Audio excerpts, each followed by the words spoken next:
Good morning दोस्तों। कैसे हो आप लोग? चलिए आज हम लोग फिजिक्स में आगे बढ़ते हैं। आज टॉपिक पढ़ेंगे जिसका नाम है टॉर्क, यानी हिंदी में बोलेंगे घूर्णन बल। अब ये घूर्णन बल होते क्या? आप लोग पहले बल पढ़ चुके हैं, ठीक है। बल क्या था? हम लोग जो दम लगाते हैं किसी चीज पे, ताकत लगाते हैं, उससे उसका अवस्था परिवर्तन होता है या उसमें कुछ बदलाव होता है, किसी प्रकार कुछ भी उसमें परिवर्तन होता है तो वो बल हो जाता है, ठीक है। उसी तरह से हमारा है घूर्णन बल, ठीक है। बल में दोनों प्रकार की प्रक्रिया हो सकती है जी। आप किसी प्रकार को मतलब किसी में लगाइएगा तो वह तो सीधे चल सकता है या घूम भी सकता है, कुछ भी हो सकता है। लेकिन घूर्णन बल में क्या होता है, किसी चीज पर अगर हम लगाएंगे, वो किसी कोई बल लगाएंगे तो घूमना स्टार्ट कर देती है, ठीक है। तो घूर्णन घूर्णन बल का काम है कि किसी चीज को घुमा देना, घुमाना, ठीक है। चलिए तो हम देखते हैं टॉर्क होता क्या है। देखिए, मान लीजिए एक एक डंडा लिया, ठीक है। उसको क्या करते हैं, इस पॉइंट पे हम लोग फिक्स कर देते हैं, ठीक है। और यहाँ एक फोर्स लगाते हैं, हिंदी में क्या बोलेंगे? अब खुद सोचिए, आप यहाँ पे फोर्स लगाइएगा तो क्या होगा? तो 21 डायरेक्शन में घूमना स्टार्ट करेगा। तो जब भी यहाँ पर हम बल लगाएंगे, चूंकि ये पॉइंट फिक्स है, तो इसे ये घूमना, ऐसे घूमना स्टार्ट कर देगा, ठीक है। अब ये तो जा नहीं सकती है कहीं, तो यही ना जाएगी। ये जितना बॉडी है टोटल, ये है यहाँ से यहाँ तक जो बॉडी है यही ना घूमेगी, ये तो फिक्स रहेगी, ये कहीं नहीं घूमेगी, ठीक है। तो ये ऐसे घूमेगी, ठीक है। तो ये जो बल लगा है ना, ये जो बल लगा, इसी को हम क्या बोल देंगे? घूर्णन बल। इसी को हम बोल देंगे टॉर्क, ठीक है। हिंदी में क्या लिखेंगे? घूर्णन बल, ठीक है। इंग्लिश में टॉर्क बोलेंगे, घूर्णन बल। यानी सिंपली शब्दों में बोला जाए तो वैसा बल जो किसी चीज को, किसी वस्तु को घुमा दे, वही घूर्णन बल हो गया, ठीक है। किससे? तो एक एक्सिस पे, एक पॉइंट से, ठीक है। एक पॉइंट से उसको घुमा दे तो एक घूर्णन बल हो गया। अब ये पॉइंट से इसके बीच की कुछ दूरी होनी चाहिए, तभी तो घुमा पाएगी ना। जब तक कुछ दूरी नहीं होगा एक फिक्स पॉइंट से, तो कैसे घुमा पाएंगे, ठीक है। तो देखिए, अब इसका ये फॉर्मूला देखते हैं हम लोग क्या होता है। तो टॉर्क का फॉर्मूला, तो इसको हम लोग टॉ से, इसको टॉ बोलते हैं, टॉ से डिनोट करते हैं। और ये वेक्टर क्वांटिटी होता है। वेक्टर क्वांटिटी कैसे होता है? देखिए, ये आर भी क्या है? वेक्टर क्वांटिटी है, क्योंकि डिस्प्लेसमेंट है। क्रॉस ये एफ, एफ भी बल क्या हमारा वेक्टर क्वांटिटी है ना। दोनों वेक्टर क्वांटिटी है, तो दोनों वेक्टर क्वांटिटी है। इसका प्रोडक्ट भी कैसा हो रहा है? ये क्रॉस प्रोडक्ट हो रहा है, ठीक है, क्रॉस प्रोडक्ट। और जिसको क्या बोलते हैं? वेक्टर प्रोडक्ट, है ना। क्रॉस प्रोडक्ट क्या होता है? वेक्टर, सदिश राशि का गुणनफल, ठीक है। तो ओवरऑल ये क्या बन जाता है? वेक्टर बन जाता है। क्यों? क्योंकि इसमें डायरेक्शन होती है, सदिश राशि डायरेक्शन होती है। कैसे डायरेक्शन होती है? देखिए, ये जो हम फोर्स लगा, ये जो फोर्स लगा, इस वस्तु को घुमाना स्टार्ट करेंगे, किधर घुमाएगी? एंटी क्लॉकवाइज, ऐसे घुमाएंगे, है ना। यानी एंटी क्लॉकवाइज घुमाएंगे, ठीक है। यानी जब एंटी क्लॉकवाइज घुमाएंगे तो ये जो पॉइंट है ये किधर आएंगे? हमारी ओर, बाहर की ओर आएंगे, ठीक है। क्लॉकवाइज घुमाएंगे तो अंदर की ओर जाएगी। आप नट खोलते हो किसी चीज में, या बोतल का ढक्कन खोलते हैं तो देखते हैं ना, जब भी एंटी क्लॉक घुमाते हैं तो बाहर की ओर आती है ना। जैसे क्लॉकवाइज घुमाते हैं तो अंदर की ओर आती है। तो ये डायरेक्शन बताया ना, ये क्लॉकवाइज रोटेशन कर रहा, एंटी क्लॉकवाइज रोटेशन कर रहा। तो इसी कारण से ये क्या हो रहा, इसमें डायरेक्शन, इसलिए इसको सदिश राशि बोलते हैं, ठीक है। आते हैं हम लोग इस पे। तो इस रेंज को देख लीजिए, ठीक है। इस रेंज को देखिए, इस रेंज को, इसमें क्या हो रहा है? ये नट है जो फिक्स पॉइंट है, ठीक है। और यहाँ पे एक हैंडल के लास्ट छोर पर क्या है, हम अपने हाथों से या किसी भी चीज से फोर्स लगा रहे हैं, ठीक है। जैसे ही फोर्स लगाएगा तो क्या होगा? ये नट खुलना स्टार्ट हो जाएगा। ये नट पर फोर्स टॉर्क लगेगा और ये टॉर्क ऐसे ऐसे घूमना ये वस्तु ऐसे से घूमना स्टार्ट कर देगा रेंज। ठीक है, इसके बीच की दूरी क्या हो गई, ये लेंथ थी, जो ये लेंथ दिया हुआ है वही उसके बीच की दूरी है। तो इसका फॉर्मूला क्या होगा, टॉर्क बराबर आर क्रॉस एफ। ठीक है, ये हमारा इसका फार्मूला हो जाएगा, समझे। इसी तरह यहाँ देखिए, यहाँ भी फिक्स किया हुआ है इस डंटे को, और ये फोर्स यहाँ लगा रहा है, तो ये क्या क्लॉकवाइज रोटेशन करेगा। ठीक है, ये देखिए, इस सामने देखना है कि फोर्स किधर लग रहा है, जिधर लग रहा है तो इधर घूमना स्टार्ट कर देगा, है ना। इधर से फोर्स लग रहा है तो इधर घूमना स्टार्ट कर देगा। यानी घड़ी का डायरेक्शन देखना है, घड़ी के डायरेक्शन में घूमेगा तो क्लॉकवाइज, घड़ी के उल्टा घूमेगा तो एंटी क्लॉकवाइज। ठीक है, घड़ी का में देखना है। चलिए नेक्स्ट चलते हैं। टॉर्क, जिसे हिंदी में घूर्णन बल कहते हैं, एक ऐसा बल है जो किसी वस्तु को घुमाने का प्रयास करता है। इसका मकसद क्या होता है, किसी वस्तु को घुमाना। ठीक है, जब किसी वस्तु को बल लगाया जाता है और वह बल किसी निश्चित बिंदु से एक दूरी पर होता है, तो यह बल उस वस्तु पर घूर्णन प्रभाव डालता है। घूर्णन प्रभाव डालना मतलब उसको घुमाने का प्रयास करता है, यानी उसको घुमाता है ना। ठीक है, अब एक चीज देखना है, देखिए जो टॉर्क होता है वो समानुपाती होगा आर के, फिर टॉर्क होगा वो समानुपाती एफ के।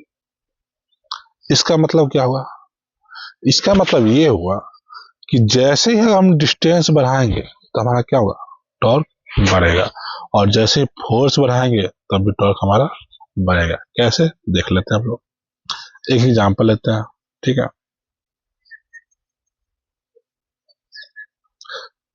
मान लीजिए यहाँ पे तो फिक्स कर दिया, यहाँ पे एक फोर्स लगा F1, यहाँ पे एक फोर्स लगा F2, और यहाँ पे एक फोर्स लगा F3। ठीक है, इसके बीच का डिस्टेंस R1, फिर इसके बीच का डिस्टेंस R2, इसके बीच का डिस्टेंस R3। ठीक है, अब टॉर्क सबका लिखेंगे, टॉर्क 1 लिखेंगे तो क्या होगा, R3 गुने F1, ये ना लिखेंगे। टॉर्क 2 लिखेंगे तो क्या लिखेंगे, R2 गुने F2। हमें ये 1 2 3 से मतलब नहीं है, हमें देखना कि कहाँ पे कौन है। ठीक है, या F1 में डिस्टेंस क्या था, R3 था, इसलिए मैंने R3 लिखा। ठीक है, ये नहीं कि R1 गुने F1 कर दे, R1 तो यही का था ना, ये F3 का डिस्टेंस है ना। टॉर्क 3 बराबर R1 क्रॉस F3। ठीक है, अब मान लीजिए F1 बराबर F2 बराबर F3 हो मैग्नीट्यूड में। ठीक है, मैग्नीट्यूड डायरेक्शन दोनों बराबर, तीनों बराबर। ठीक है, तब क्या होगा, तो ये R3 पर डिपेंड करना स्टार्ट कर देगा। R3, जिसका R3 ज्यादा उसका टॉर्क ज्यादा, जिसका R2 थोड़ा कम, टॉर्क कम, R1 सबसे कम तो ये टॉर्क कम। यानी कि डिस्टेंस पर डिपेंड कर रहा है। जब फोर्स अगर बराबर हो जाए तो क्या होगा, डिस्टेंस पर डिपेंड करना स्टार्ट कर देगा। ठीक है, तो आप देखिएगा, अगर ये मान लीजिए रेंज होता, ठीक है, मान लीजिए ये रेंज होता है एक, और यहाँ पे एक नट है, इसको हम खोलते हैं, तो कहा यहाँ पर ज्यादा फोर्स लगाएंगे, मतलब यहाँ पर फोर्स उतना ही लगाएंगे। ठीक है, और दूरी चूंकि बढ़ गई है तो हमारा क्या होगा, टॉर्क ज्यादा होगा लगेगा, और हमें खोलने में बहुत आसानी होगी। ठीक है, उसी तरह से अगर यहाँ बीच में देख रहे हैं, बीच में अगर फोर्स लगा रहे हैं, मतलब थोड़ा सा अपना डिस्टेंस क्या कर लिए, कम कर लिए, और जैसे ही डिस्टेंस कम करेंगे क्या होगा, टॉर्क घट गया, और हमें अपना ज्यादा दम लगाना पड़ जाएगा, हमें फोर्स बढ़ाना पड़ जाएगा, यानी अपना दम लगाना पड़ेगा, तभी तो टॉर्क ज्यादा देंगे, तभी ना ये हमें खुलना स्टार्ट होगा। अगर डिस्टेंस थोड़ा और कम कर लिए, यहाँ पर फोर्स लगा दिए, तब क्या होगा, टॉर्क बहुत कम हो जाएगा, तो हमें दम ज्यादा लगाना पड़ेगा। ठीक है, तो टॉर्क में जितना ज्यादा डिस्टेंस पर रखेंगे कोई चीज को, फोर्स लगाएंगे, तो हमें क्या होगा, वो उतनी आसानी से खोलना स्टार्ट होगी या घूमना स्टार्ट होगी। ठीक है, तो टॉर्क हमारा मेनली क्या किस पे डिपेंड करता है, आर पे और एफ पे। अगर मान लीजिए डिस्टेंस बराबर हो, अगर फोर्स थोड़ा कम बेसी करे जब कम कीजिएगा तो टॉर्क भी कम हो जाएगा, फोर्स कम कीजिएगा, ज्यादा बढ़ाइएगा तो टॉर्क भी ज्यादा हो जाएगा। ठीक है, तो ये हमारा टॉर्क का कॉन्सेप्ट है, ध्यान रखना है। टॉर्क क्या है? सदिश राशि है। ठीक है, क्यों? क्योंकि इसमें डायरेक्शन होती है क्लॉकवाइज एंटी क्लॉकवाइज। ठीक है, चलिए अब देखते हैं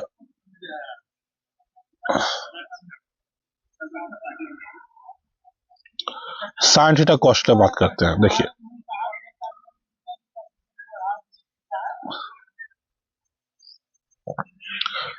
आर क्रॉस एफ है, यहाँ पे टॉर्क का क्या है? आर क्रॉस एफ है।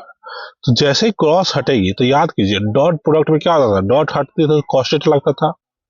उसी तरह से क्रॉस प्रोडक्ट में क्रॉस हटेगी तो साइन थीटा लगेगा। तो यहाँ हो जाएगा आर एफ साइन थीटा। ठीक है, यहाँ आर एफ साइन थीटा। अब ये थीटा क्या है?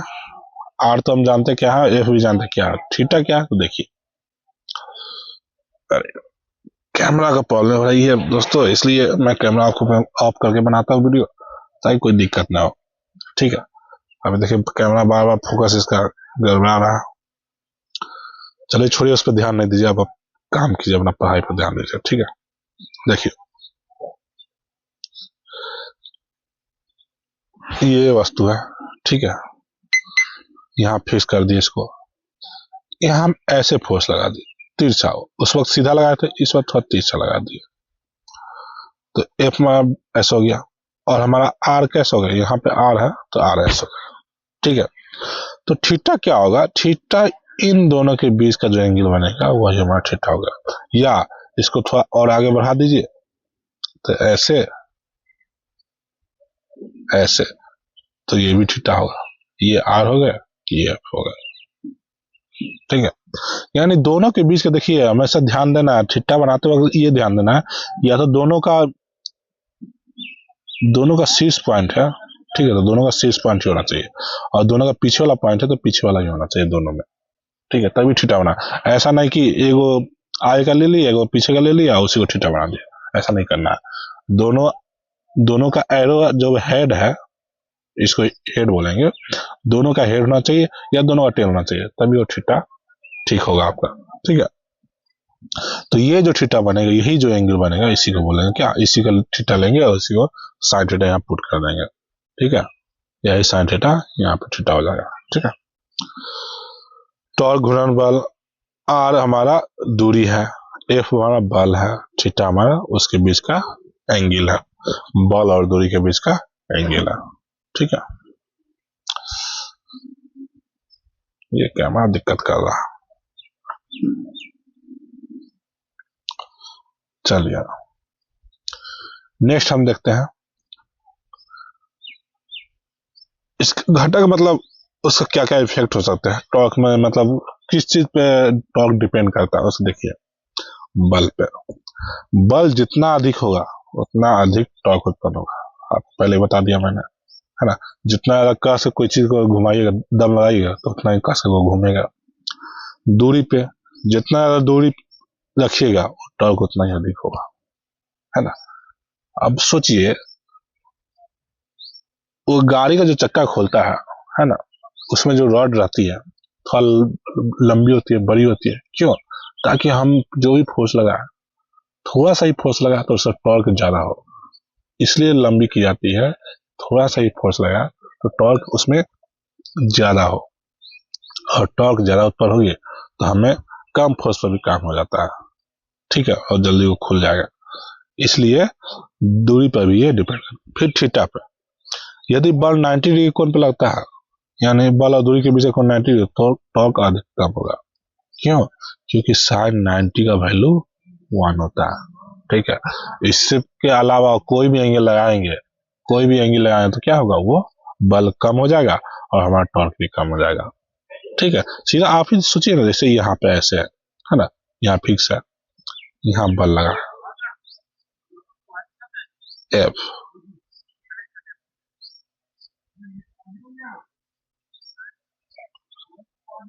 है ना। अगर ये 90 डिग्री होगा तो हमारा बल अच्छा से लगेगा, ज्यादा लगेगा, लेकिन इसको हम वैसे ना करके इसको ऐसे तिरछा कर दे, थीटा पे कर दे। अब सोचिए ये जो हम बल लगाएंगे यहाँ पे, ये जो बल लगाएंगे ये क्या होगा, वो उसको आगे धक्का देने की कोशिश कर रहा है, मतलब उस साइड में, कोना साइड में, इस साइड में धक्का देने की कोशिश कर रहा है। तो इस साइड धक्का देने की कोशिश कर रहा है, तो ये हमारा बल कुछ बर्बाद हो रहा है, इधर भी लग रहा है, इधर भी लग रहा है ना। तो इसलिए दोस्तों हमारा क्या होना चाहिए, अगर फोर्स परपेंडिकुलर होगा या 90 डिग्री एंगल पे होगा तो हमारा सबसे मैक्सिमम होगा टॉर्क। ठीक है, तो ये तीनों पर हमारा टॉर्क डिपेंड करता है, इस कॉन्सेप्ट पर ध्यान रखना है। ठीक है, चलिए आगे बढ़ते हैं। अब इसका ऐसा यूनिट देखते हैं, इसका यूनिट क्या होता है। इसका यूनिट होता है,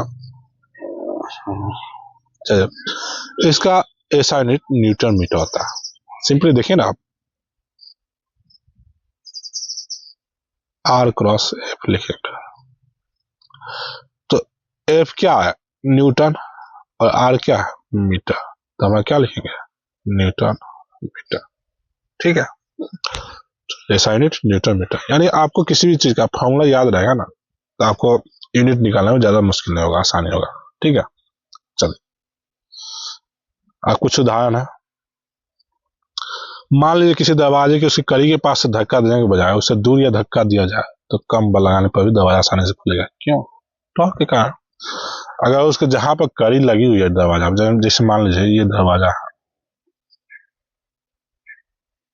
है ना, यहाँ पे कड़ी लगी हुई है, यहाँ पे कड़ी लगी, अगर हम यही फोर्स लगाएंगे तो क्या दरवाजा खुलेगा, नहीं खुलेगा। अगर हम फोर्स यही लगा दे, फोर्स इसी कड़ी पे, तो ये दरवाजा खुलेगा, नहीं खुलेगा। क्यों, क्योंकि हम घुमा ही नहीं पा रहे ना, हम डिस्टेंस ही नहीं दे रहे हैं, टॉर्क जनरेट नहीं हो रहा है, और ये दरवाजा खुलेगा ना। लेकिन अगर हम फोर्स यहाँ पे लगा दे, यहाँ पे, तभी आसानी से खुल जाएगा। क्यों, क्योंकि इसके बीच में एक डिस्टेंस बन जाएगी आर, और फोर्स यहाँ पे, तो आराम से इसको घुमा देगा, और घुमा देगा तो हमारा दरवाजा खुल जाएगा। ठीक है, तो दरवाजा खोलने के लिए क्या चाहिए, टॉर्क की जरूरत है। ठीक है, रिंच या स्पैनर से नट खोलना, नट खोलने में क्या चाहिए, टॉर्क की जरूरत है। आपको दिखाया भी है, यहाँ पर फिक्स है, यहाँ पर रिंच लिए, ठीक है, यहाँ रिंच लिए और यहाँ फोर्स लगा दिए और रेजिस्टेंस आ रहा है, तो आराम से हमारा ये नट खुल जाएगा। ठीक है,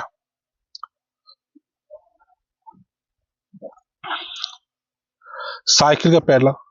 ठीक है, अब देखिए साइकिल का पैडल में भी क्या होता है, जैसे मान लीजिए यहाँ चक्का है, ठीक है, यहाँ पे चेन लगी हुई है और यहाँ पे पैडल ऐसे रहता है ना, ऐसे पैडल रहता है। हम लोग यहाँ से नचाते हैं इसको पैडल को, तो यहाँ क्या आर डिस्टेंस बन रहा है, जिसके कारण ये नचता है और टॉर्क जनरेट होता है, जिसके कारण क्या पिछला चक्कर नचता है। ठीक है,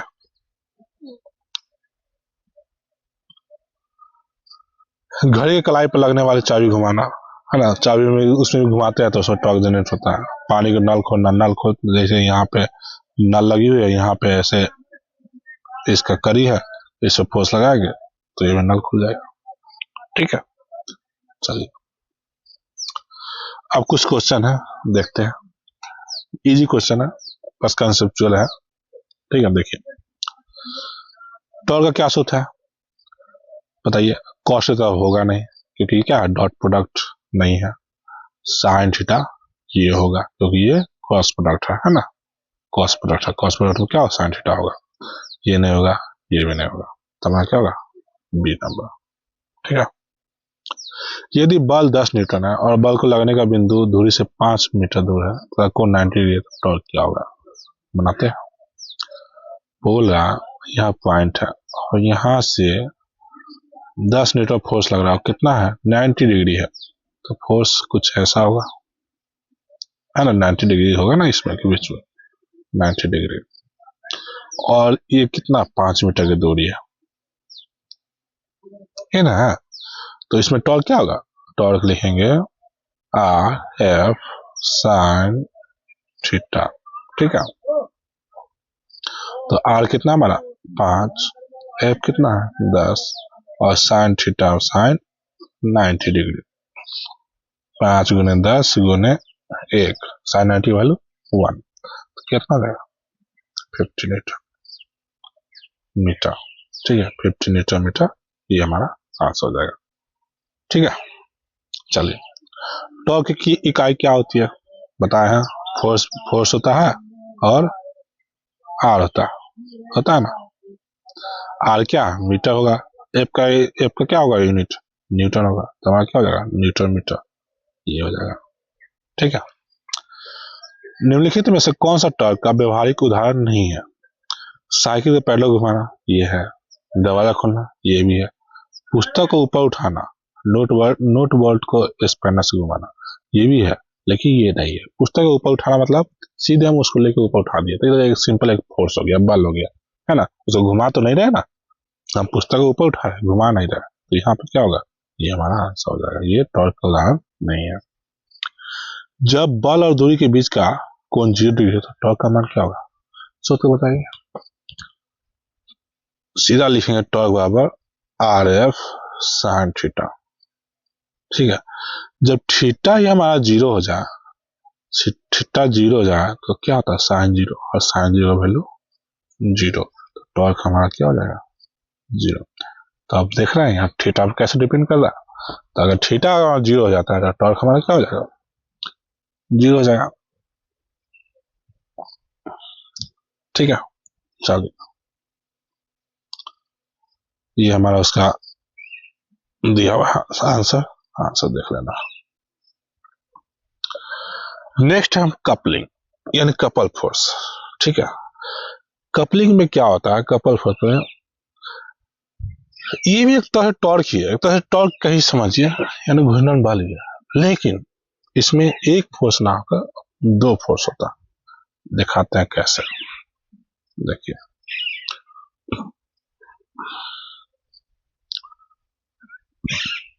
मान लीजिए ये डंटा यहाँ, और इस डंटा को यहाँ लास्ट में फिक्स ना कर दिया, हम बीच में फिक्स कर दिया। ठीक है, और एक फोर्स यहाँ लगा दिया और दूसरा फोर्स यहाँ लगा दिया। अब बताइए इसमें क्या होगा। ठीक है, इसमें भी घूमना ही स्टार्ट होगा, ये घूमेगा ही। ठीक है, लेकिन इसमें चूंकि 2 फोर्स काम कर रहा है, ठीक है, दोनों अपोजिट डायरेक्शन है, तो इसको हम क्या बोलेंगे कपलिंग बोलेंगे। यानी 2 बराबर जोड़ा फोर्स, यानी 2 जगह फोर्स मिलकर किसी चीज को घुमाते हैं तो कपलिंग हो गया बस। तो टॉर्क भी इसमें है, और इस एक फोर्स को हटा दिया जाए, इसको हटा दिया जाए, तो ये तो टॉर्क है ना, यहाँ से घुमा देंगे। लेकिन जब दोनों फोर्स में घुमा रहा है, 2 फोर्स में घुमा रहा है, तो ये हमारा क्या हो जाएगा कपलिंग हो जाएगा। ठीक है,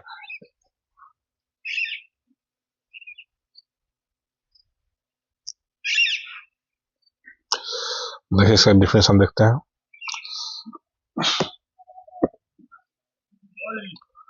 कपलिंग का मतलब 2 समान बलों का एक युग्म यानी एक पेयर जो किसी वस्तु को एक ही दिशा में घुमाने का लगाया जाता है, यानी एक ही दिशा में 2 बल मिलके उसे घुमाते हैं। यह बल एक ही परिमाण का होता है, दोनों बल का मैग्नीट्यूड सेम होता है। ठीक है, लेकिन विपरीत दिशा में लगाए जाते हैं, जिससे वस्तु पर शुद्ध बल शून्य होता है। शुद्ध बल मतलब क्या, टोटल फोर्स, टोटल मैग्नीट्यूड क्या होता है बराबर होता है, बराबर होने के बाद क्या 0 आता है। ठीक है, जैसे मान लीजिए यहाँ पर एफ लगा दिए और यहाँ पर भी एफ, सेम फोर्स लगा दिए एफ, तो दोनों अपोजिट डायरेक्शन में, तो दोनों का क्या हो जाएगा एफ माइनस एफ, तो ये 0 हो जाएंगे। टोटल फोर्स क्या हो जाएगा, total force F minus F 0 हो जाएंगे। ठीक है, क्यों, क्योंकि एफ एक पॉजिटिव मान लेता है तो ये नेगेटिव हो जाएगा, यानी एक पॉजिटिव होता है नेगेटिव, और दोनों का मैग्नीट्यूड सेम है तो इसलिए 0 हो जाएंगे। ठीक है, लेकिन क्या करता है ये लोग घूर्णन इफेक्ट डाल देता है। ठीक है, जैसे दोनों फोर्स मिलके क्या कर रहा है, इसको रोटेट कर दे रहा है ना। ये फोर्स देखिए, ये फोर्स ऐसे लगा रहा है तो ये इसको ऐसे घुमा रहा है, और ये फोर्स ऐसे लगा रहा है इसको और घुमाने की कोशिश कर रहा है, जैसे क्या हो रहा है इस पर घूर्णन इफेक्ट पड़ रहा है इस जगह पे, इस वस्तु पे। ठीक है, तो ये इस एक्सिस पे घूम जाता है। ठीक है, तो कपलिंग का मुख्य उद्देश्य क्या है, किसी वस्तु में घूर्णन उत्पन्न करना होता है। ठीक है, तो कपलिंग कुछ नहीं, एक टॉर्क ही मान लीजिए, लेकिन कपलिंग में क्या है 2 फोर्स चाहिए और टॉर्क में 1 फोर्स से काम आता है। ठीक है, और दोनों फोर्स का मैग्नीट्यूड सेम होना चाहिए। ध्यान देना क्या क्या है, पेयर में होना चाहिए, दोनों का परिमाण 1 होना चाहिए, और दोनों विपरीत दिशा में होना चाहिए। ये 3 चीज मिलकर हमारा कपलिंग बनाता है। ठीक है, तो कपलिंग का कंसेप्ट में ये ध्यान देना।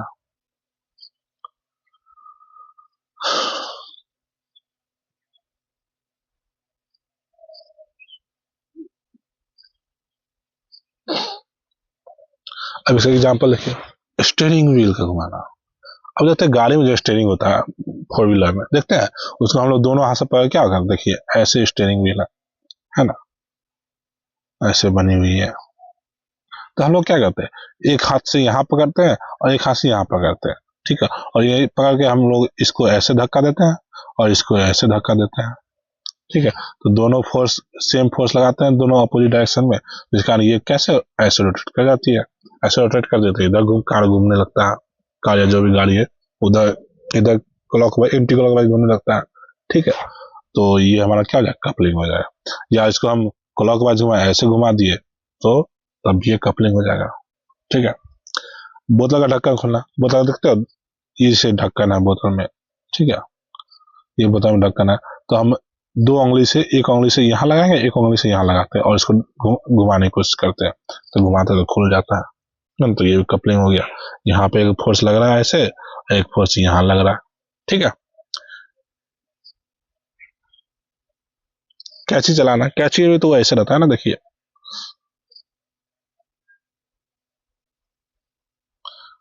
एक फोर्स ऐसे लगाते हैं इस पे और एक को ऐसे लगाते हैं, तो ये कहाँ होगा, यहाँ से रोटेशन होता है, तो रोटेशन होता है, यहाँ भी क्या होता है, कपलिंग होता है, ठीक है। देखिए दोस्तों, इस क्वेश्चन में ऑप्शन नहीं दिया हुआ है, इसमें पूछा कि सूत्र क्या होगा, सूत्र जो टॉर्क का सूत्र है वही सूत्र इसका भी होगा, है ना, कोई अलग से सूत्र थोड़ी होगा। जो एक फोर्स का बल ले लेंगे, मैग्नीट्यूड ले लेंगे, वैल्यू ले लेंगे, बस वही लिख देंगे, ठीक है। कपलिंग में कितने बल होते हैं और वो किस दिशा में होते हैं, ठीक है। तो कपलिंग में कितने बल होते हैं, दो बल होते हैं, समान बल, और किस दोनों अपोजिट होते हैं, तो दो समान बल देखिए किसमें है, दो समान बल इसमें है ना, और जो विपरीत दिशा में होता है तो हमारा क्या हो जाएगा, ये हो जाएगा, ठीक है। नेक्स्ट है कपलिंग का शुद्ध बल, नेट फोर्स क्या होता है। नेट फोर्स क्या होता है, देखिए यहाँ पॉइंट है, एक फोर्स ऐसे ले लेंगे और दूसरे फोर्स ऐसे ले लेंगे, तो एक ये पॉजिटिव फोर्स हो जाएगा मान लेंगे, तो इसको नेगेटिव फोर्स मानेंगे। अब जब दोनों को जोड़ेंगे तो क्या हो जाएगा, दोनों जीरो हो जाएगा, तो दोनों क्या होता है, शून्य होता है। कपलिंग का एक उदाहरण, कपलिंग का क्या उदाहरण बताइए, पेंसिल को उठाना, पेंसिल को ऊपर उठाएंगे तो डायरेक्ट वो ऊपर उठ जाएगा, ये कपलिंग नहीं होगा। साइकिल के पैडल घुमाना, हाँ ये कपलिंग हो सकता है, ठीक है। बोतल का ढक्कन खोलना, ठीक है, बोतल का ढक्कन, ये भी कपलिंग है। गेंद को धक्का देना, ये नहीं होगा, ठीक है। तो साइकिल पैडल को भी घुमाना, ये भी कपलिंग हो जाएगा, क्यों, क्योंकि उसमें भी हम लोग क्या करते हैं, पैडल से, पैडल पर दोनों पैर से हम लोग घुमाते हैं, ठीक है। एक ऑपोजिट डायरेक्शन फोर्स देते हैं सेम फोर्स, और एक सीधा डायरेक्शन, तो इसलिए साइकिल पैडल को घुमाना भी होगा और बोतल का ढक्कन खोलना भी होगा, ठीक है। इसमें आंसर भले ही कुछ और दिया रहे, ठीक है, इसे सिर्फ बोतल का ढक्कन खोलना है, लेकिन दोनों होगा, ठीक है। आप खुद सोचिए ना, साइकिल पैडल में क्या करते हैं लोग, पैर से दोनों, दो पैडल होते हैं ना साइकिल में, तो दोनों पैडल को हम लोग पैर से घुमाते हैं और दोनों अपोजिट डायरेक्शन फोर्स होता है, दोनों से सेम फोर्स लगाते हैं, ठीक है। तो अभी साइकिल पैडल का, तो हमें टॉर्क कपलिंग के लिए चाहिए क्या, तीन चीज हमेशा ध्यान रखना है, क्या, दो फोर्स लगना चाहिए, दोनों का वैल्यू सेम होना चाहिए और दोनों का डायरेक्शन अपोजिट होना चाहिए, ठीक है। तो सब हम कपलिंग बोलेंगे, ठीक है। जब दोनों बलों के बीच की दूरी बढ़ जाती है तो कपलिंग और टॉर्क पर क्या पड़ेगा, तो टॉर्क बढ़ जाएगा, पहले भी देख चुके हैं हम लोग, ठीक है।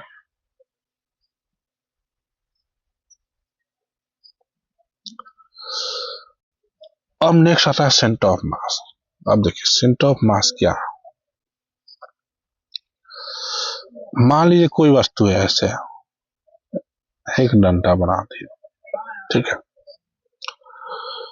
तो इसमें पूरा मास है, मास तो पूरा में है, ठीक है, इसके पूरा भाग में मास है जिसको हम बोल देंगे एम, ठीक है। लेकिन इसमें से एक ऐसा पॉइंट मिलेगा आपको जहां से ये वस्तु को आप उठाइएगा तो ये सीधा उठ जाएगा, वो वहां से वो घूमेगा नहीं, आप सीधा उठाइएगा तो सीधा उठ जाएगा। तो ऐसा कौन सा पॉइंट है जहां से ये बैलेंस हो जाए, अगर हम मान लीजिए इस डंडा को एक उंगली से उठाया जाए, मान लीजिए हम यहाँ से एक उंगली से उठाते हैं यहाँ से, ठीक है, एक उंगली से उठाते हैं यहाँ इस पॉइंट से, तो क्या होगा, ये सीधा उठ जाएगा। ठीक है, लेकिन अगर हम यहाँ पे उठाएंगे तो क्या होगा, ये गिर जाएगा। क्यों, ये घूम के गिर जाएगा। अगर यहाँ ना उठा के यहाँ से उठाते हैं तो क्या होगा, ये भी गिर जाएगा। लेकिन ये जो पॉइंट है यहाँ से उठाएंगे तो क्या होगा, ये दोनों बैलेंस बने रहेंगे।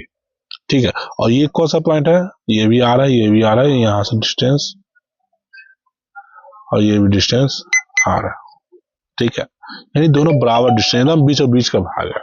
ठीक है, तो ये बीच का भाग इसलिए है क्योंकि ये डंटा जो है हर जगह इसका बराबर मास है, यानी हर जगह सेम मास है, तभी हम बीच का भाग ले रहे हैं। लेकिन सेंटर ऑफ मास बीच में भी हो सकता है, साइड में भी हो सकता है, डिपेंड करता है मास किधर ज्यादा है। जिधर ज्यादा मास होगा उधर शिफ्ट करेगा। ठीक है, तो सेंटर ऑफ मास क्या है, सेंटर ऑफ मास एक वर्चुअल पॉइंट है ना, एक्चुअल वर्चुअल पॉइंट है, यानी झूठा पॉइंट है, झूठा बिंदु है, जहां पे पूरा मास को हम एकत्रित कर सकते हैं। ठीक है, उस जगह पे उसका मास को मान सकते हैं, हाँ यहाँ पर इसका मास है टोटल, और वहां से उस वस्तु को हम बैलेंस कर सकते हैं। ठीक है,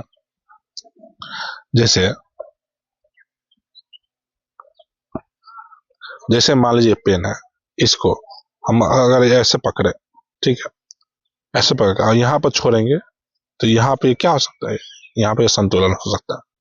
ठीक है, लेकिन यहाँ पर फोर्स लगाएंगे तो क्या होगा, संतुलन होगा, नहीं होगा। यहाँ पे फोर्स लगाएंगे तो ये देखिए गिर जाएगा यहाँ पे, फिर यहाँ से करेंगे तो यहाँ घूम के गिर जाएगा। ठीक है, लेकिन यहाँ करेंगे तो ये सीधा जाएगा, सीधा ऊपर उठ सकता है, सीधा बैलेंस हो जाएगा।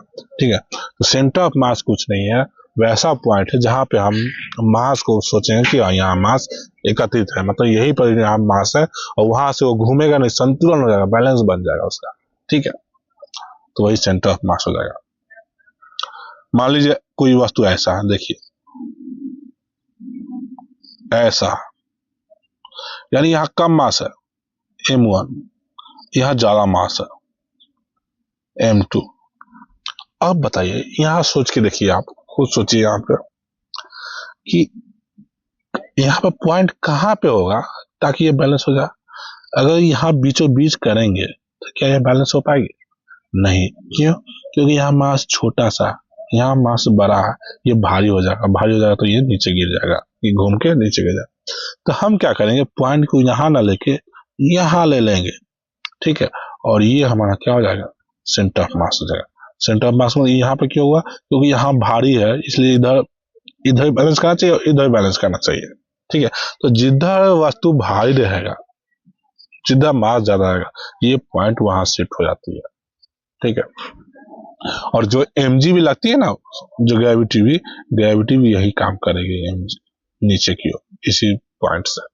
ठीक है, क्योंकि mg भी सोचेगा कि यहाँ पर पॉइंट है, इसका मास मान लेगा और यहाँ से नीचे लगना स्टार्ट हो जाएगा। ठीक है, तो हम लोग सेंटर ऑफ मास समझ गए ना। सेंटर ऑफ मास कुछ नहीं, एक पॉइंट है जहां पर हम लोग मान लेते हैं कि यहाँ पर ये इसका पूरा मास यहाँ इसी पॉइंट पर डिपेंड करेगा। अगर इसमें हम कोई फोर्स लगाएंगे तो हमें उतना ही अनुभव होगा जितना किसी पूरा टोटल वस्तु पर का मास है। ठीक है, हम इस पॉइंट पर अगर फोर्स लगाएंगे तो हमें उतना ही भारी लगेगा जितना टोटल वस्तु का भार है। ठीक है, तो यानी उस पॉइंट पर वो वस्तु बैलेंस होना चाहिए, वही सेंटर ऑफ मास है। ठीक है, चलिए देखते हैं आगे। केंद्रक, हिंदी में क्या बोलते हैं, केंद्रक द्रव्यमान। ठीक है, केंद्रक द्रव्यमान किसी वस्तु या प्रणाली का वह बिंदु होता है जहां पर उसके सभी द्रव्यमानों का समग्र प्रभाव केंद्रित होता है। ठीक है, यहाँ पर जहां पर सभी द्रव्यमान, जितना टोटल द्रव्यमान है ना, उसका प्रभाव क्या होगा, वो उस पॉइंट पर केंद्रित होगा। ठीक है, यह बिंदु वस्तु के द्रव्यमान को वितरण और आकार पर निर्भर करता है। ठीक है, अब ये डिपेंड करता है, पॉइंट कहाँ डिपेंड करता है कि वस्तु का कैसा आकार है। ठीक है, और कैसा उसका मास वितरण किया गया। मास वितरण मतलब समझ रहे हैं, ये देखिए मान लीजिए सेम डंडा बना दे, सेम आकृति का डंडा बना है, अब इसमें क्या कर दिए, यहाँ लोहा लगा दिए। ठीक है, और यहाँ प्लास्टिक लगा दिए। अब क्या होगा बताइए, सेंटर ऑफ मास पहले तो बीच में था, पहले जब कुछ नहीं था तो यहाँ बीच था, लेकिन जैसे यहाँ लोहा लगा, यहाँ भारी ज्यादा हो गया, यहाँ प्लास्टिक लगा, यहाँ कम भारी हुआ, तो सेंटर ऑफ मास कहाँ होगा, यहाँ इधर की ओर शिफ्ट कर जाएगा। क्यों, क्योंकि इधर ज्यादा भारी है, तो जिधर ज्यादा भारी होगा सेंटर ऑफ मास उधर शिफ्ट कर जाएगा। ठीक है, और जिधर हल्का होगा उधर सेंटर ऑफ मास शिफ्ट नहीं करेगा। क्यों? क्योंकि इसको बैलेंस करना है। ठीक है, आप खुद देखिएगा ना, कोई कोई ऐसा चीज लीजिए जिसमें एक साइड से ज्यादा भारी है, एक साइड से कम भारी है, आप उसको उंगली से बैलेंस करने की कोशिश कीजिएगा। तो जिधर ज्यादा भारी होगा ना उधर आप उंगली घुसकाइए तो आपको वहां बैलेंस हो जाएगा, लेकिन जिधर कम भारी होगा उधर उंगली घुसकाइए तो फिर वो गिर जाएगा, पक्का गिरना ही गिरना।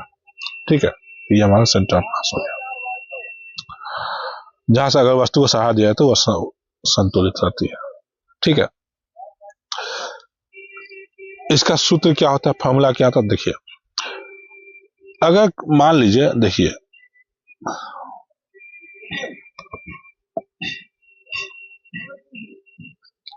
मान लीजिए यहाँ M1 है, यहाँ M2 है, यहाँ M3 है, यहाँ M4 है। ठीक है, और एक बीच का पॉइंट लेंगे, यहां से इसका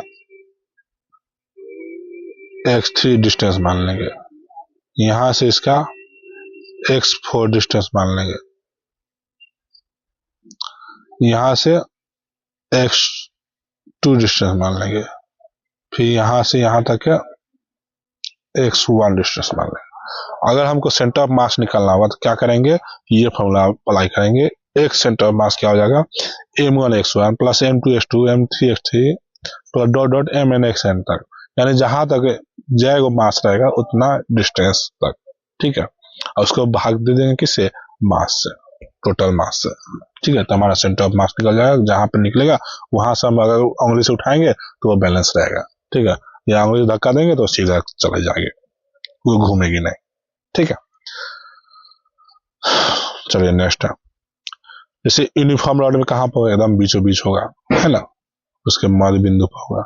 यूनिफॉर्म रॉड मतलब क्या, एकदम सब जगह बराबर हो, तो उसका पॉइंट क्या होगा, मध्य में होगा। ठीक है, middle point. System of two balls, मान लीजिए एक बॉल का द्रव्यमान 2 kg और दूसरी बॉल का 3 kg है। अगर ये दोनों बॉल 10 मीटर की दूरी पर रखे हो तो उनका केंद्रक द्रव्यमान 10 मीटर के भीतर उस स्थान पर होगा जहां बड़ी बॉल का प्रभाव अधिक है ना, सूत्र से भी निकाला जा सकता है। यानी बड़ी बॉल आपको पता है ना, जहां भारी होगा वो 10 सेंटर ऑफ मास शिफ्ट कर जाएगा। ठीक है, तो यहाँ बोल रहा है भीतर में उस स्थान पर होगा जहां बड़ी बॉल का प्रभाव ज्यादा होगा। ठीक है, जब आप फुटबॉल खेलते हैं तो उसका केंद्रक पर द्रव्यमान पर किक करते हैं तो वह बिना घुमाव के सीधा आगे बढ़ती है। अगर किक केंद्रक द्रव्यमान से बाहर होती है तो गेंद घुमाव आता है। अब जाहिर सी बात है, अगर सेंटर ऑफ मास पर आप कोई चीज मारिएगा, धक्का दीजिएगा तो क्या होगा, सीधे आगे भागेगा, वो घूमेगा नहीं। लेकिन जैसे ही आप उसके मास, सेंटर ऑफ मास से अलग उसका फोर्स दीजिएगा तो क्या होगा, वो घूमना स्टार्ट कर देगा, है ना। जैसे हम यहाँ पे है, चाहिए बॉल ले लीजिए। ठीक है, बॉल का सेंटर ऑफ मास एकदम बीचों बीच होगा, चूंकि ये फुटबॉल है ना, तो फुटबॉल के एकदम बीचों बीच होगा। यहाँ अगर हम किक मारते हैं फोर्स देके तो ये बॉल सीधे भागेगी। ठीक है, लेकिन अगर यहाँ ना देके यहाँ पर किक मार दिए तो क्या होगा, ये बॉल यहाँ घूमना स्टार्ट हो जाएगा। ठीक है, यहाँ ना देखे यहाँ दे दी, मार दिए किक तो फिर यहाँ घूमना स्टार्ट होगा। और ये थोड़ा सा हो सकता है कि ये आगे बढ़े, लेकिन उतना आगे नहीं बढ़ेगा जितना ये सेंटर ऑफ मास पर फोर्स करेंगे तो वो आगे बढ़ेगा। ठीक है,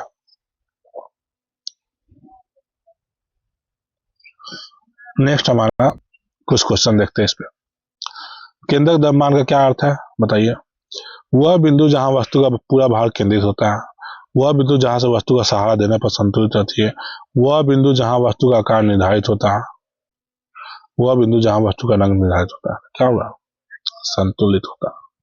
ठीक है, देखिए भार केंद्रित होता नहीं है, हम लोग मान के चलते हैं कि भार केंद्रित है वहां पे। ठीक है, देखिए यहाँ पर भी लिखा हुआ है, डिफिनेशन ध्यान से देखना, उसके सभी द्रव्यमानों का समग्र प्रभाव केंद्रित होता है, यानी प्रभाव केंद्रित होता है, लेकिन मास वहीं पर पॉइंट पर थोड़ी ना रहता है, मास तो पूरा में रहता है ना। मास आप देखते ना, मास आपका टोटल पॉइंट जगह में है, यानी टोटल बॉडी में है, लेकिन अब उस पॉइंट पर क्या होता है, संतुलन हो जाता है, यानी उस पर इफेक्ट उस पॉइंट पर, इफेक्ट उस पॉइंट पर होता है। ठीक है, उस मास का हम आपको पहले ही बता देंगे, वर्चुअल पॉइंट होता है, ये झूठा पॉइंट होता है, कोई रियल पॉइंट उसमें नहीं दिया जाता है कि हाँ मास यहीं पे है, वो झूठा पॉइंट मानते हैं। ठीक है, झूठा पॉइंट मानते हैं कि सारा मास, सारा बॉडी का मास उस पॉइंट पर हमें इफेक्ट मिल जाएगा। ठीक है, इसलिए उसको पॉइंट को मानते हैं। केंद्रक द्रव्यमान का सूत्र क्या होगा बताइए? m1x1 प्लस m2x2 बटा में m1 प्लस m2। ठीक है, ये भी होगा। ठीक है, ये नहीं होगा क्योंकि इसमें m2 तो दिया हुआ है ना, यहाँ m2 गुने, अगर x और 0 का तब ये हो सकता, m2 का अगर डिस्टेंस 0 हो तब ये हो सकता, लेकिन अगर ऐसे, हाँ ये हो सकता है जब m2 0 हो जाए, x 0 हो जाए, x2 हमारा 0 हो जाए, तभी हो जाएगा m1x1 प्लस बटा में m1 प्लस m2। ये ठीक है, ये भी ठीक है। ठीक है, तो उपरोक्त सभी माने चलिए। ठीक है, एक समतल छड़ का केंद्रक द्रव्यमान कहाँ स्थित होगा? ये समतल छड़ है, इसके बीच में है ना, छड़ के मध्य बिंदु। यदि एक बड़ी और एक छोटी वस्तु साथ में हो तो उसका केंद्रक द्रव्यमान कहाँ होगा? ठीक है, बड़ी वस्तु और छोटी वस्तु साथ में हो तो उसका द्रव्यमान कहाँ होगा बताइए? बड़ी वस्तु करीब होगा। क्यों? आपको पहले ही बता दिए हैं कि जिधर ज्यादा भारी उधर सेंटर ऑफ मास शिफ्ट करेगा। ठीक है, जब आप किसी फुटबॉल के उसके केंद्रक द्रव्यमान पर क्लिक करते हैं तो उसका क्या होगा? वह सीधी जाएगी बिना घुमाव के। ठीक है, हवा में ऊपर उठी जाएगी तो जैसा मारेंगे उस पर डिपेंड करता है। ठीक है, गोल की ओर मुड़ेगी तो मुड़ेगा कब? जब हम उसको सेंटर ऑफ मास से अलग खींच मारे तो। ठीक है, ये हमारा अब आगे आएगा गुरुत्वाकर्षण। ठीक है, ग्रेविटेशन। तो ग्रेविटेशन हम लोग अगले लेक्चर पढ़ेंगे। ठीक है, आज यहीं पर रखते हैं, खत्म करते हैं, फिर अगले लेक्चर में हम लोग स्टार्ट करेंगे ग्रेविटेशन को। तो यहाँ पर लगभग सभी मैकेनिकल फोर्स खत्म हो गया। ठीक है, जो छोटा बड़ा था मैंने सब पढ़ा दिया। ठीक है, अब आगे से नेक्स्ट क्लास से होगी ग्रेविटेशनल फोर्स। ठीक है, तो दोस्तों मेरे साथ बने रहिए। ठीक है, और वीडियो को लाइक शेयर कमेंट, जो कुछ पूछना हो तो आप कमेंट कर सकते हैं। ठीक है, और दोस्तों को जिसको जरूरत है उसको शेयर कीजिए, है ना। और वीडियो को जितना ज़्यादा आप सपोर्ट कीजिएगा, जितना ज़्यादा लाइक कीजिएगा, तभी तो मेरा पढ़ाने का तो इच्छा बढ़ते जाएगा। ठीक है, मनोबल बढ़ता रहेगा तो काम करने में मन लगेगा। ऐसे आप लोग लाइक नहीं कीजिएगा तो फिर काम करने में मन नहीं करता है ना। कुछ मनोबल अगर बढ़ेगा ही नहीं तो कैसे होगा? ठीक है, चलिए, तो दोस्तों इसी के साथ विदा लेते हैं। आपको बहुत बहुत धन्यवाद वीडियो देखने के लिए। चलिए, बाय बाय।